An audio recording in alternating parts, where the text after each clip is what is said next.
निम्न में कौन सदिश राशि नहीं है? तो चाल जो है सदिश राशि नहीं है। विस्थापन की दर को क्या कहते हैं? तो विस्थापन की दर को वेग कहते हैं। त्वरण का एसआई मात्रक क्या होता है? त्वरण का एसआई मात्रक मीटर प्रति सेकेंड होता है। यदि एक ही ताप पर दो गेंद टकराती है तो क्या संरक्षित रहता है? तो संवेग उसका संरक्षित रहता है। संवेग को पी से सूचित करते हैं। न्यूटन निम्न में से किसका मात्रक है? तो न्यूटन जो है बल का मात्रक है। न्यूटन बल को एफ से सूचित करते हैं। जब किसी वस्तु एक निश्चित बिंदु से आगे पीछे या ऊपर नीचे चलती है तो इस गति को क्या कहते हैं? तो इस गति को दोलन गति कहते हैं। 20 मीटर प्रति सेकंड की चाल से यदि कोई व्यक्ति चल रहा है तो किलोमीटर प्रति घंटा में उसकी चाल क्या होगी? तो किलोमीटर प्रति घंटा में 20 मीटर प्रति सेकंड के स्क्वायर से चल रहा है तो 18/5 से इसको काटेंगे तो 72 किलोमीटर प्रति घंटा हो जाएगा। 72 किलोमीटर प्रति घंटा। दो स्टेशन के बीच एक ट्रेन एक समान रूप से त्वरित होकर 5 सेकंड में 5 मीटर प्रति सेकंड से 10 मीटर प्रति सेकंड की गति प्राप्त करते हैं तो ट्रेन का वेग क्या होगा? तो ये हो जाएगा त्वरण बराबर ए बराबर v minus you by T हो जाएगा। तो v का मान 10 हो जाएगा, u का मान 5 हो जाएगा, बट्टा समय हो गया 5। इसको जो है घटा के 5 किए, 5/5 1 मीटर प्रति सेकंड। तो यानी इसका आंसर ए हो जाएगा। 24 सेंटीमीटर प्रति सेकंड की प्रारंभिक चाल और -4 सेंटीमीटर प्रति सेकंड स्क्वायर के त्वरण से गतिमान वस्तु कितने समय बाद रुक जाती है? तो v का मान यहाँ पर जो है नहीं पता है, u का मान पता है 24 सेंटीमीटर है, और a का मान पता है -4 सेंटीमीटर प्रति सेकंड स्क्वायर पता है। समय t का मान जो है हमको नहीं पता है। तो v अगर मान के रखिए नहीं पता है तो हम अंतिम वेग जो है 0 ले लेंगे। प्रारंभिक वेग 24 हो जाएगा, a का मान -4 हो जाएगा, t का मान नहीं पता है, t निकालना है तो इसको निकाल कर हम 6 सेकेंड हो जाएगा। तो यानी इसका आंसर जो हो जाएगा वो b हो जाएगा, 6 सेकेंड हो जाएगा। यदि f परिमाण का बल m द्रव्यमान की वस्तु से a से त्वरण उत्पन्न करती है तो त्वरण बराबर यानी F बराबर ma पर जो है ये हो जाएगा F बराबर ma, तो a बराबर F बाई m हो जाएगा, a समानुपाती 1/m हो जाएगा। यानी इसका आंसर b हो जाएगा। दाब का एसआई मात्रक, दाब का एसआई मात्रक हो जाएगा न्यूटन प्रति मीटर। यानी कहने का मतलब ये हो जाएगा न्यूटन प्रति मीटर स्क्वायर दाब का एसआई मात्रक हो जाएगा। पृथ्वी के केंद्र पर गुरुत्वीय त्वरण का मान होता है, पृथ्वी के केंद्र पर गुरुत्वीय त्वरण का मान 0 होता है।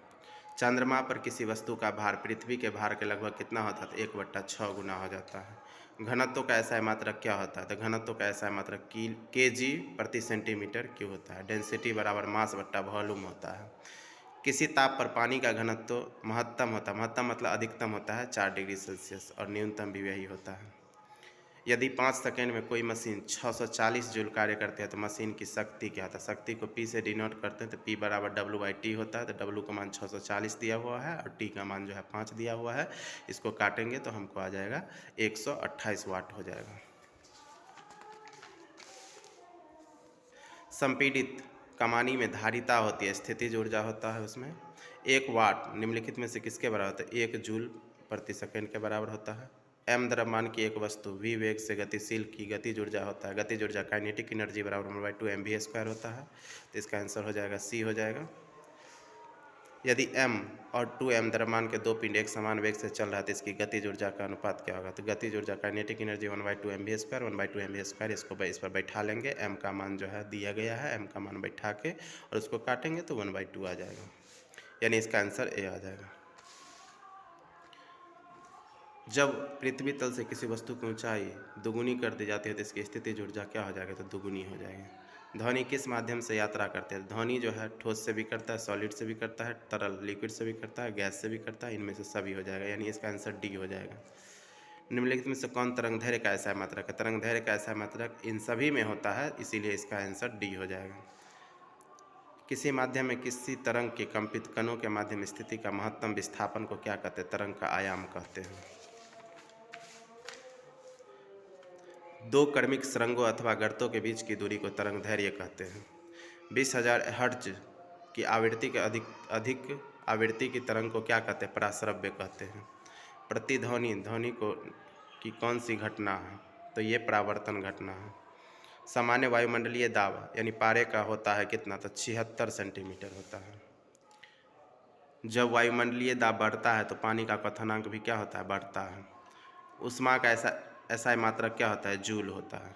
300 केल्विन निम्न में से किसके बराबर होता है, तो इसको जो है डिग्री सेल्सियस, केल्विन माइनस 273, 300 से घटाएंगे तो 27 डिग्री सेल्सियस हो जाएगा। निम्नलिखित में से किससे अधिक जलन अनुभव होता है, तो भाप से जलन अनुभव होता है। वाष्पन की प्रक्रिया होती है अधिकतर गर्मी की कमी, शीतलता उसको कहते हैं। गैस का द्रव में परिवर्तन संघनन कहलाता है। कौन सी धातु है, सोना एक धातु है। निम्न में से कौन सा तत्व है, आर्सेनिक तत्व है। किसी पदार्थ द्वारा अधिकृत स्थान को आयतन कहते हैं। किसी गैस को सीधे ठोस में परिवर्तन को निक्षेपण कहते हैं, जिसको डिस्पोजिशन कहते हैं। निम्न में से किस में द्रव की वाष्पन तेजी हो सकता है, थाली में द्रव की वाष्पन तेजी हो सकता है। निम्न में से कौन ऊर्ध्वपातित पदार्थ नहीं है, फिटकिरी जो है ऊर्ध्वपातित पदार्थ नहीं है। पायस क्या है, दो अमिश्रणीय द्रवों का मिश्रण है। निम्न में कौन रासायनिक परिवर्तन है, लोहे में जंग लगना रासायनिक परिवर्तन है। निम्न में कौन समांग प्रकृति का है, जल जो है समांग प्रकृति का है। किसी निलंबर में निलंबित कणों का आकार होता है 10 टू इनवर्स 5 सेंटीमीटर से अधिक होता है। सोडियम सल्फाइड का सूत्र है Na2SO3, ये हो जाएगा, इसका आंसर सी हो जाएगा। Fe2 हॉल SO4 हॉल 3 में Fe का संयोजकता कितना है, तो Fe का संयोजकता जो है ये 3 हो जाएगा। Fe का संयोजकता निकालने का अलग वीडियो में हम बता देंगे। 10 ग्राम कैल्शियम में उपस्थित मोलों की संख्या कितना होता है, तो मोलों की संख्या 0.25 होता है। तो मोल यानी कैल्शियम का परमाणु द्रव्यमान 40 होता है, और उसको जो है 10 ग्राम करा तो 10/40 इसको करेंगे तो यहाँ पर 0.5 यानी 0.25 आ जाएगा, सी हो जाएगा। निम्न में किस अणु की परमाणुकता 3 है, तो CO2 का अणु परमाणुकता जो है 3 है, यानी कार्बन 1 हो जाएगा कार्बन और 2 हो जाएगा ऑक्सीजन, तो यानी 2 1 3, इसमें हो जाएगा 5 हो जाएगा, इसमें हो जाएगा 4 हो जाएगा, इसमें हो जाएगा 4, इसीलिए इसमें 3 परमाणुकता जो है CO2 का है। CO का मोलर द्रव्यमान क्या होता है, तो CO मतलब हो जाता है, C मतलब कार्बन, O मतलब ऑक्सीजन, तो C कार्बन का परमाणु द्रव्यमान 12 और ऑक्सीजन का 16 होता है, 16 12 28 AMU हो जाएगा। कौन त्रिबंधक आवेत है, नाइट्रोजन के बीच जो है त्रिआबंध बनता है, नाइट्रोजन ही है जिसके बीच जो है त्रिआबंध बनता है। कौन तात्विक अणु है, ऑक्सीजन जो है O2 जो है अणु है, तात्विक अणु है। 8 16 ऑक्सीजन जो है इसका 16 है, तो क्या ये परमाणु द्रव्यमान कहलाता है, 16 जो है इसका क्या कहलाता है, परमाणु द्रव्यमान कहलाता है।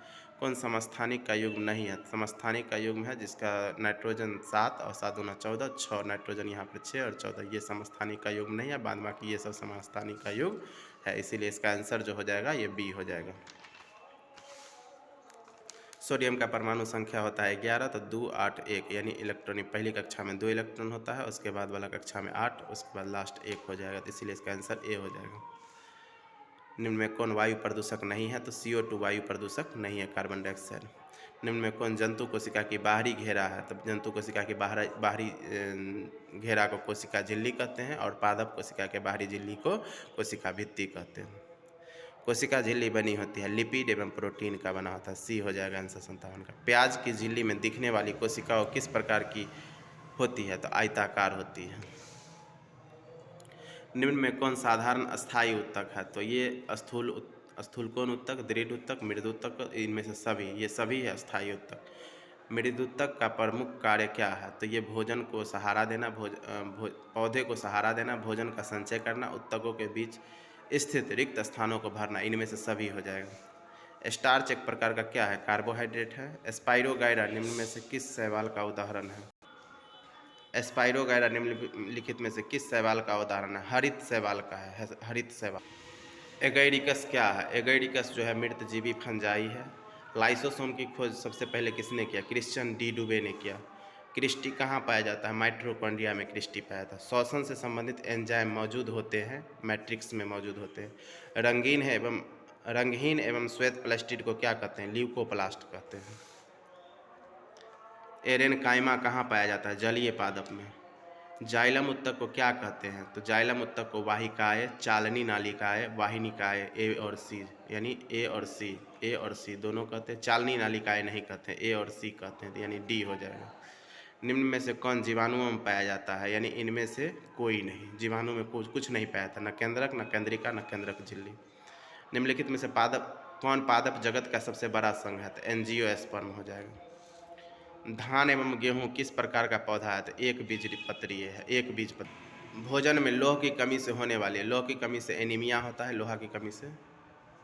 निम्नलिखित में से शरीर के जोड़ों को प्रभावित करने वाला रोग कौन है? गठिया, गठिया जोड़ को प्रभावित करता है। निम्न में कौन संक्रामक रोग है? तो रेबीज भी है, कालाजार भी है, डिप्थेरिया भी है, ये सभी संक्रामक रोग हैं। निम्न में कौन खरीफ फसल है? धान है, खरीफ फसल है। 2,4-D जो है किसका सामान्य उदाहरण है? तो खरपतवारनाशी का उदाहरण है 2,4-D। निम्न में कौन भारतीय नस्ल की गाय है? थरपारकर, ये जो है भारतीय नस्ल की गाय है, ये थरपारकर। हमने पढ़ा था साहीवाल, मेहसाना, ये सब भी पढ़ा था, मगर यहाँ पर जो है भारतीय नस्ल का पूछेगा तो ये थरपारकर है। निम्न में से कौन कुक्कुटों की होने वाली गंभीर संक्रामक रोग है? रानीखेत, ये मुर्गी है जिसको कुक्कुट कहते हैं, मुर्गी को भी कहते हैं, वो रानीखेत से होता है। निम्न में से किस प्रजाति के द्वारा मोतियों का संवर्धन किया जाता है? ऑयस्टर, ऑयस्टर के द्वारा मोतियों का संवर्धन किया जाता है। नेक्स्ट वीडियो में हमने सब्जेक्टिव का वीडियो का अपलोड करेंगे, जिसमें आप लोग देख लीजिएगा।